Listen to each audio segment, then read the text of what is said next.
Okay, this lesson is going to seem almost identical to the last lesson on parallel lines and their relationship, their angle relationships. This is actually all going to be the converse of what we just did last lesson.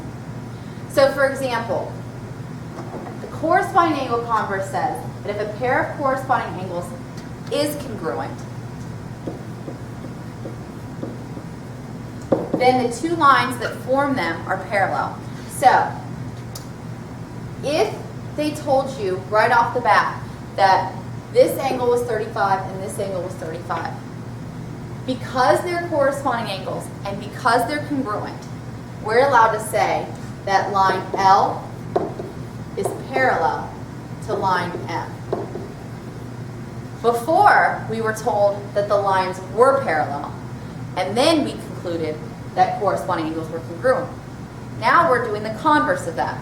Now we're being told that the corresponding angles are congruent, and we are concluding that now the lines are parallel. So if you have a pair of corresponding angles that is not congruent, so if they're not congruent, so as you see here, this corresponding angle is 35, and its corresponding angle is 27. They're not congruent. Then we can conclude that line L is not parallel. I'm just going to put a slash mark through parallel. Is not parallel to line M. All right, our alternate interior angles converse says that if a pair of alternate interior angles is congruent, so here we have 101 and 101. These are alternate interior angles because they form that Z. We're shown that they are congruent. Then we can conclude that line L and line M are parallel. So line L is parallel to line M. Before we were told that the lines were parallel and we concluded that alternate interior angles were congruent. Now we're being told that the angles are congruent. So now the lines are parallel. If the alternate interior angles are not congruent, so do you see these alternate interior angles? They're still called alternate interior angles, whether they're congruent or not. But when they're not congruent, so this is 35, this is 70 or 27, then we can conclude that the lines are not parallel. So line L is not parallel this time to line M. The alternate exterior angles converse says that if a pair of alternate exterior angles is congruent, so here and here are my alternate exterior angles, and we're shown that they're congruent, they're both 101 degrees, we're allowed to say that line L is parallel to line M. But if we're told that, let me erase some of this. But if we're shown that the pair of alternate exterior angles is not congruent, so this one's 98 and this one's 120, they're alternate exterior angles, but they're not congruent. Now we can say that line L is not parallel to line M because alternate exterior angles are not congruent here. So when they are congruent, the lines are parallel. When they're not congruent, the lines are not parallel. Then we have the consecutive interior angles.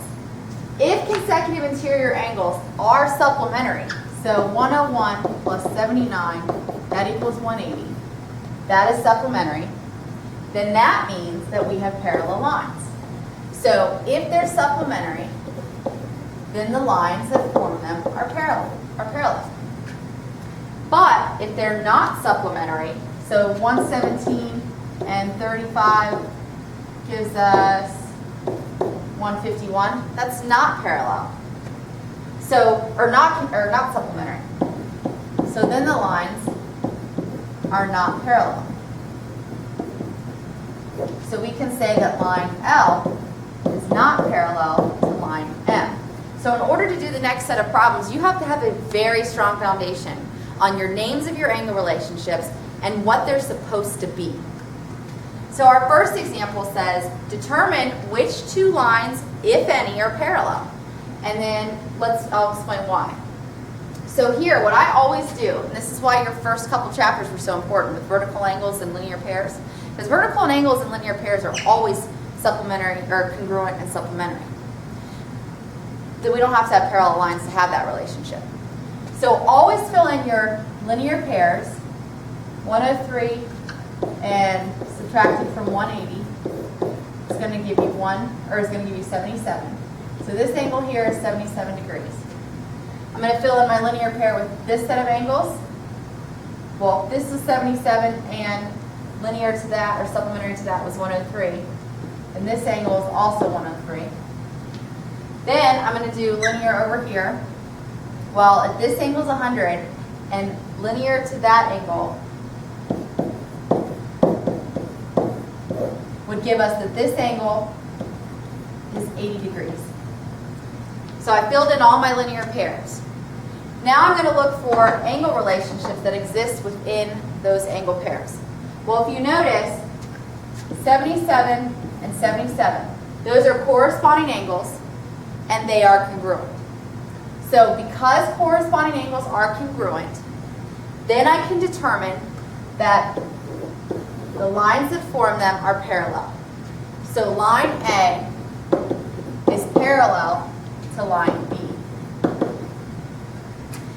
On the other end of it, I had this angle which was 77 and this angle which is 100. Well, these two angles, 77 and 100, those are consecutive interior. And consecutive interior angles are supposed to be supplementary. Well, are 177 supplementary? No, that would equal 177. So because consecutive interior angles are not supplementary, then B is not parallel to the line below it. All right, the next example says find x and the measure of ZYN, so here's ZYN, so that PQ is parallel to MN. So PQ is parallel to MN, then this angle PXW, angle PXW, and this angle NYZ, angle NYZ, are alternate exterior angles. And if the lines are parallel, how can we make sure that alternate exterior angles are congruent?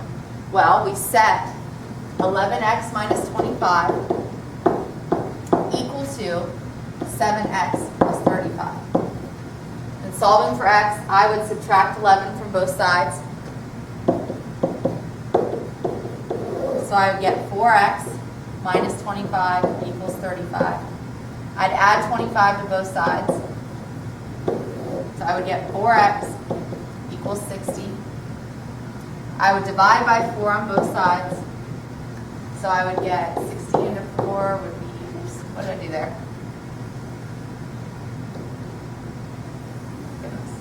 115. So x in this case is going to be 15. And then don't stop there because it said find x and the measure of ZYN.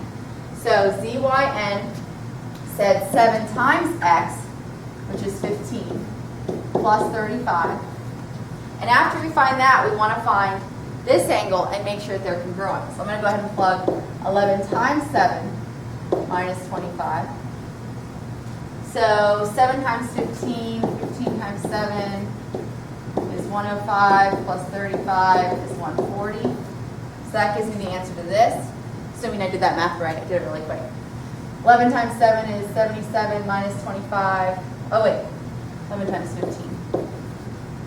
Okay, so 15 times 11 gives me 165, and 165 minus 25 gives me 140. So they both equaled 140, and alternate exterior angles are supposed to be congruent. So because these were both 140, I know I solved for x correctly, and I solved for the measure of ZYN correctly as well. All right, and then my last example, go ahead and pause the video and see if you get what I get. See if I can do it this way. All right. It says, bring this up a little bit more. It says if the measure of angle 1 is 94, so here's 94, and the measure of angle 3 is 37, is L parallel to M? Well, angle 1 and angle 3, they don't have an angle relationship. Corresponding consecutive interior, consecutive exterior, alternate exterior, they don't have an angle relationship. So we have to figure out what we can figure out based on vertical angles and linear pairs. So what I'm going to do is figure out if angle 3 and this one are supplementary, then that'll give me corresponding angles here and here. So I'm going to try to figure out this angle by subtracting 37 from 180.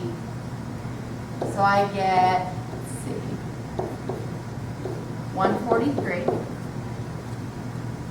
Now that I figured out this angle, you notice that this angle and angle 1 are corresponding.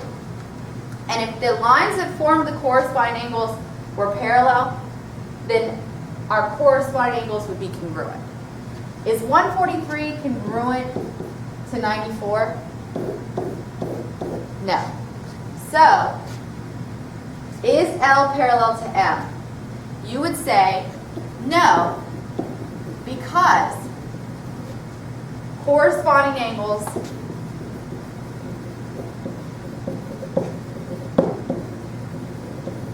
are not congruent. That's your reason why.